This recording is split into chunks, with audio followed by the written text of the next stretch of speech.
Our last and final email of the day comes to us from Sal, who also lives right here in New York City. And Sal uses a little bit of fancy language, and he says, "Oh my asterisk ampersand percent dollar hashtag. Oh my stuff. It's actually happening. Dominic Toretto is going to outer space. What a glorious day." And here's what Sal's talking about.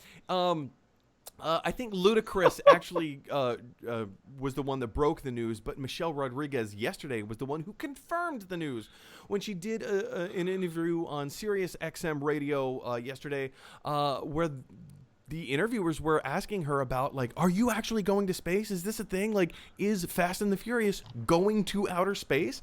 And Michelle Rodriguez, her reaction was, how did you find out about that?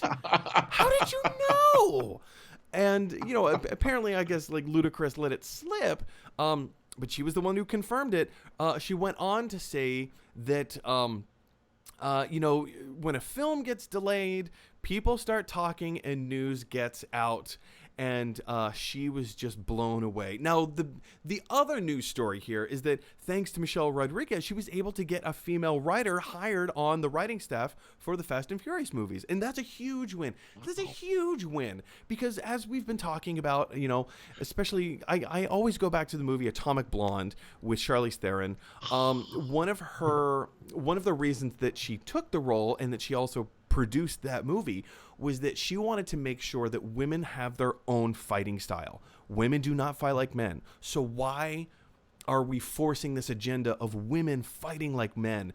Why do women have to emote in the same way that men emote to have like a really cool or like a bad character, not a bad guy character, but like kind of like a hard grizzled, like, oh, that's really cool kind of character. Why do we treat women in Hollywood the same way that we treat men? They're women. Let's treat them like women. Let's give them opportunities and a voice and a physical fighting style and opportunities that, reflect the real world. Why do we keep trying to force this agenda of, women should act more like men? And getting a female writer on the writing staff of Fast and Furious is a huge win. Huge win. But also, I mean, the other news story here is that they're going to space, which I think we all can look at and be like, well, of course they are. Like what else is Fast and Furious going to do? Paul, are you a fan of the Fast and Furious franchise? And what do you think of them going to outer space? I am not a fan in the sense that I went and watched all the movies. I am a fan of the idea that if you're going to keep upping every movie with how do you go faster, how do you make the speed quicker, obviously you have to go to space because you're going to have to break out of the sound barrier and start pushing towards 30,000 miles an hour, right? It's the only way you're going to get there because you can't do it on the Earth. So I get that. And I totally see where they're going. That being said, Fast and Furious, Hobbs and Shaw, I think had some silliness, and yet I watched it. I watched the whole thing, and I was like, okay, I don't know how they got here. I don't get how they got here, but I was interested. I wanted to know more about this franchise, right? And I would probably watch the next movie that came out of it because it has done something. Right. I don't know what that is, but I sure as heck like the idea that there's a woman writing for it, and maybe, yeah. And I am with you on Atomic Blonde, by the way. That was one of my favorite movies the last 5 years. I love spy movies, and that really made me happy. If I can address Atomic Blonde for a second, I didn't love the movie itself. I loved the action. I thought the acting was really cool. What they did, like the story with some of the characters, and, maybe we'll talk about this movie in a future installment of Throwback Thursdays. But especially the ending just did not work for me. It did not work for me. I was like, oh, groan. But I mean, all that being said, like the action scenes of that movie were incredible.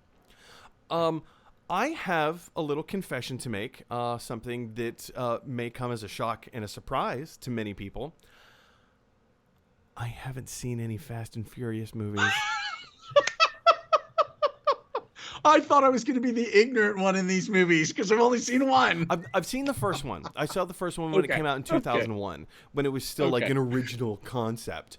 Yeah, so I've seen the first one. I haven't seen it in, 18 years? It's been 18 years since I've seen it. Wow. since when it came out. So yeah, I would like. I've been waiting for the series to end so I can just binge all of the movies together, but the series doesn't end. It just keeps going. It just keeps going and going and going. So I think at some point I'm just gonna have to suck it up and do, because I think there's 10 movies now with this latest installment.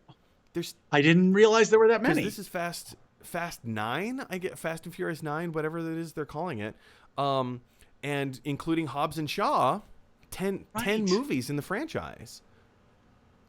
Wow, I did not count that well. Okay. So You're yeah, right. 18 years, 10 movies. That's pretty impressive right. franchise right there. Yeah. That's on par with Success James to them. Bond. You know, in Yes. the early days with Sean Connery, they were doing a Bond movie every year, and then once production kind of got to a certain level, they had to go every other year. And then when you get to Timothy Dalton, there was that like 6-year gap where there weren't any Bond films, and everyone's like, what's going on? But there was a whole weird legal thing, and also like the social tension in the room. Like, how do you do a male misogynist spy Right. in kind of like a 90s like world, especially when the Berlin Wall doesn't exist anymore. So they had to figure that out. But yeah, and then Daniel Craig. I love Daniel Craig's portrayal.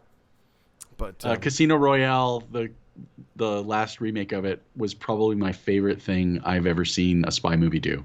Right there with Robert Redford. Was one of the best movies I've seen in the spy genre. So there you go. Casino Royale. Who would have thought? I agree. No, Casino Royale was fantastic. Yeah, so Fast and Furious, guys. Have you heard of this news? Are you excited that they're going to space? Because, I mean, why not? Like, it's fast. Even though I haven't seen the films, I concede. Like, I know enough about the movies to know that it's completely tongue-in-cheek. They are pure popcorn movies. They're not trying to impress anyone. They're not trying to win any awards.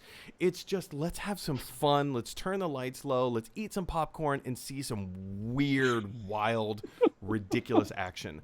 Because why not? Like, I think in one of the last movies, in the trailer, there was a car that jumped from one building to another. And I'm like, okay. Like, it's a matter of time. Of course they're going to outer space. Of course they are. Of course. But why not? And of course. we'll probably go with them. We'll probably of go course, with them. yeah.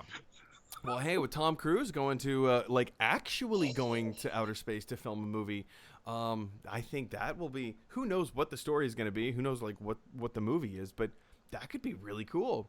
It could be really terrible. Could be cool. I don't know. I guess we'll just have to wait and see. Anyway, question is, guys, what do you think of the new Fast and Furious movie, Fast 9, going to outer space? Michelle Rodriguez admitted her character is not one of the ones going to outer space with Dominic Toretto or Ludacris, or I don't know the rest of the characters. Paul Walker's not around anymore, so we can't put him in outer space, but what do you think? Would you like to go to outer space with the Fast franchise? Jump down to the comment section below and let us know your thoughts.